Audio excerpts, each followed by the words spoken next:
warahmatullahi wabarakatuh. Selamat pagi ibu-ibu.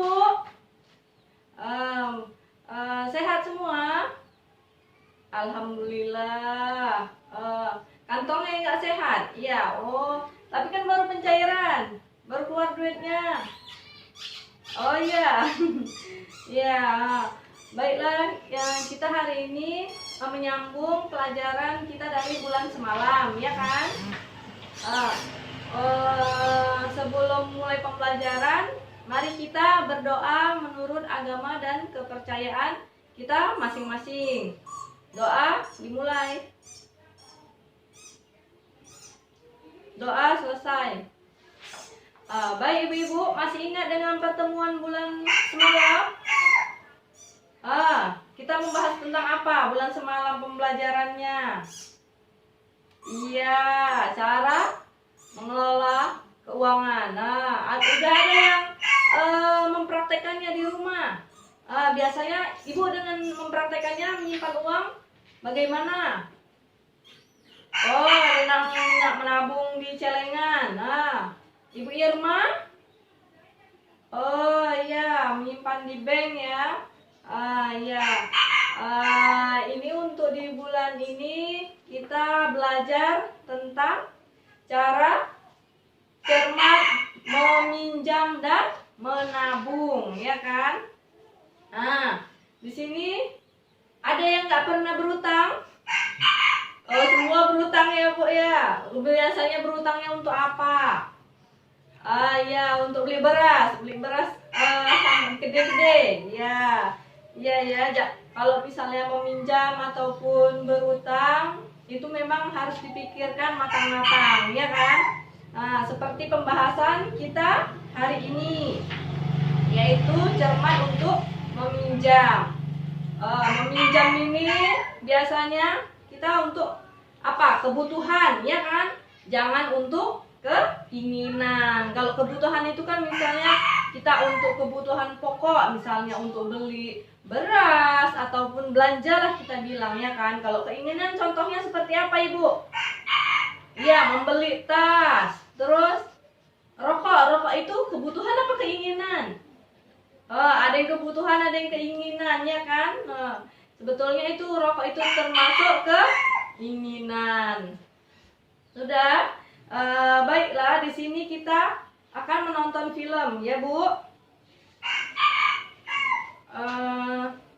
Setelah menonton film tadi, kira-kira apa yang Ibu ambil dari nonton film tadi? Iya, ya kan?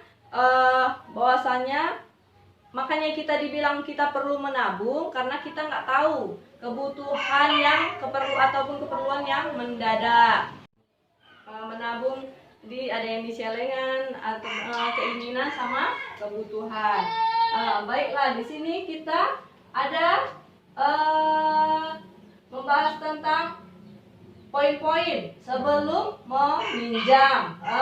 Sebelum meminjam ini perlu diperhatikan apa ibu-ibu?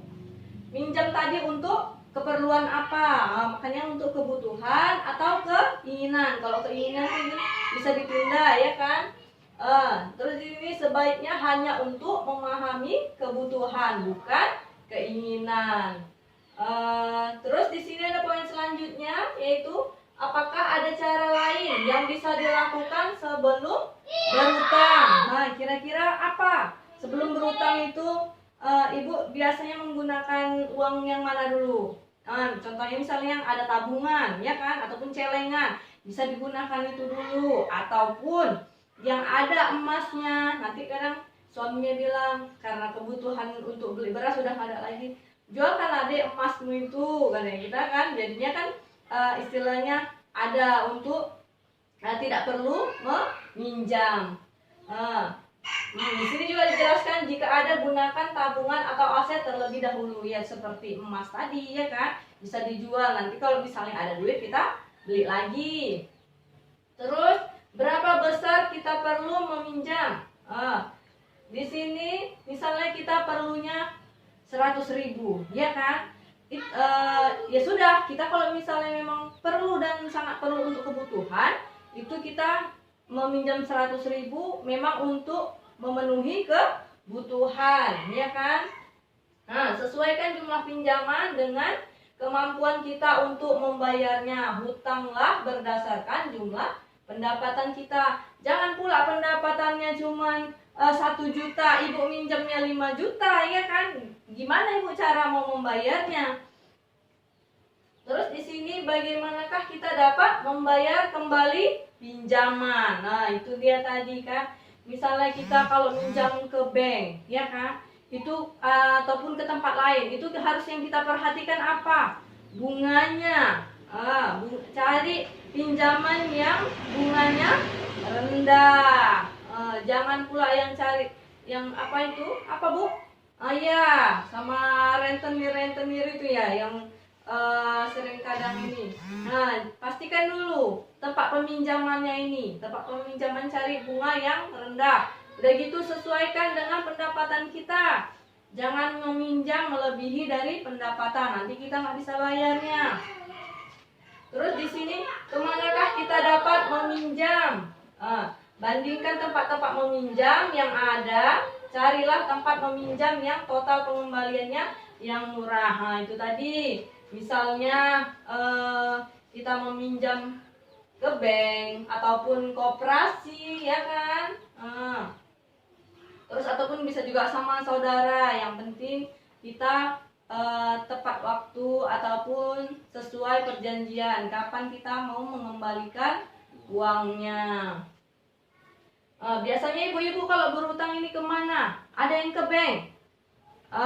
Kalau ke bank itu pinjamannya itu digunakan untuk apa biasanya? Untuk buka usaha. Iya, bagus kalau memang untuk usaha, karena kita dengan usaha tadi nanti bisa mengembalikan pinjaman kita tadi, ya kan?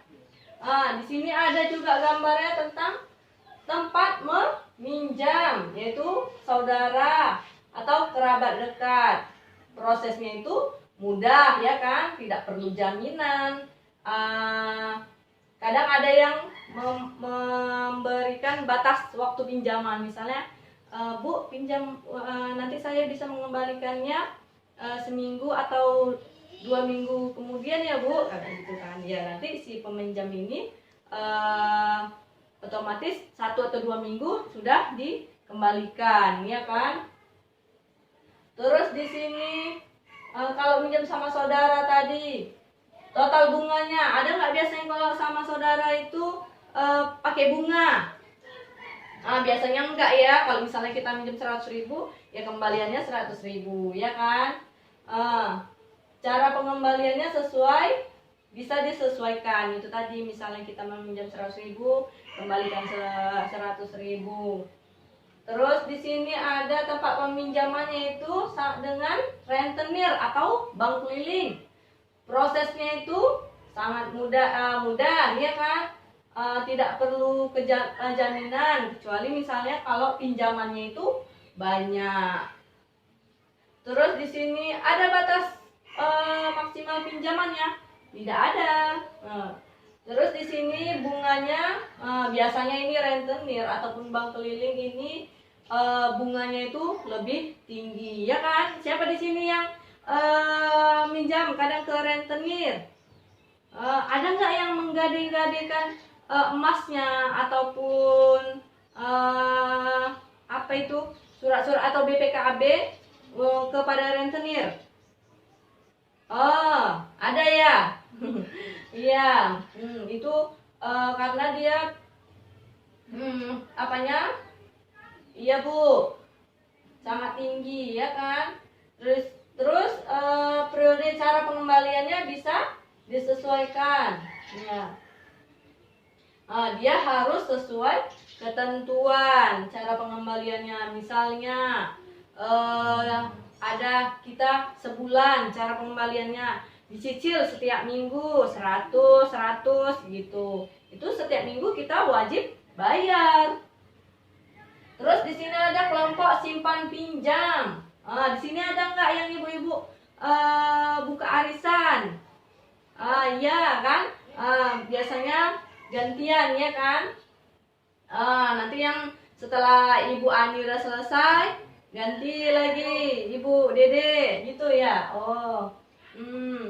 Udah gitu kan prosesnya di sini mudah selama uang tersedia. Misalnya uang yang Ibu pegang itu 1 juta. Oh, Ibu Ani tadi minjam 200.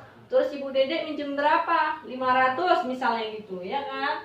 Selama persediaannya itu masih ada gitu. Terus di sini perlu jaminan? Tidak perlu jaminan ya kan. Terus di sini ada batas waktu maksimalnya? Ya, tergantung kesepakatan kelompok. Misalnya, ya nanti aku kembalikan nunggu pencairan. Ya, Bu. Ya biasanya gitu ya kan.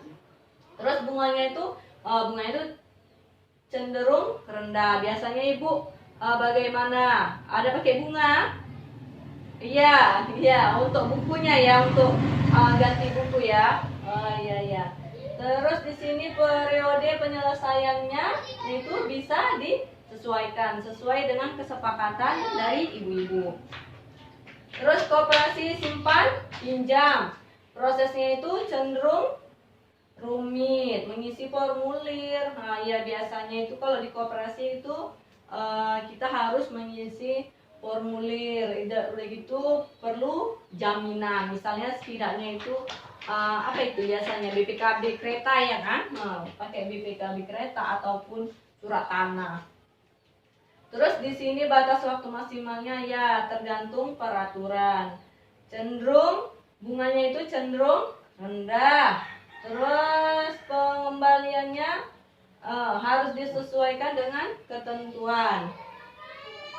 Terus di sini ada bank pasar. Bank pasar ini prosesnya itu sedikit rumit ya kan? Nah, di sini rumit dibilangnya melampirkan dokumen atau proses penilaiannya lebih ketat. Misalnya harus kalau misalnya Ibu surat tanah itu harus rumahnya atau tanahnya itu dicek gitu. Terus di sini perlu jaminan. Nah, misalnya tadi kan tanah ataupun rumah ataupun kereta kita bilangnya kan itu perlu jaminan. Suratnya tadi buku hitam kalau di kereta ya. Terus di sini batas waktu maksimalnya ya tergantung nilai jaminan yang diberikan. Misalnya minjamnya itu banyak, jadinya Ibu tuh jangka waktunya itu sudah ditentukan sama mereka. Terus bunganya itu ya memang kalau di bank pasar ini biasanya bunganya itu lebih tinggi. Terus proses pengembaliannya itu harus sesuai dengan ketentuan. Ya, dari semua tampak pinjaman ini kalau kita proses pengembaliannya itu memang sudah ditentukan waktu kita meminjam, kapan gitu pembayarannya, atau dengan cara dicicil ataupun sekaligus. Ya, baik di sini saya rasa sudah jelas ya kan. Baiklah, nanti untuk di bulan depan nanti kita membahas sesi berikutnya ya Bu, belajar. Ya belajar sesi berikutnya. Ini untuk di pertemuan kita bulan ini saya rasa cukup sampai di sini. Saya akhiri dengan wabillahi taufiq wal hidayah. Assalamualaikum warahmatullahi wabarakatuh.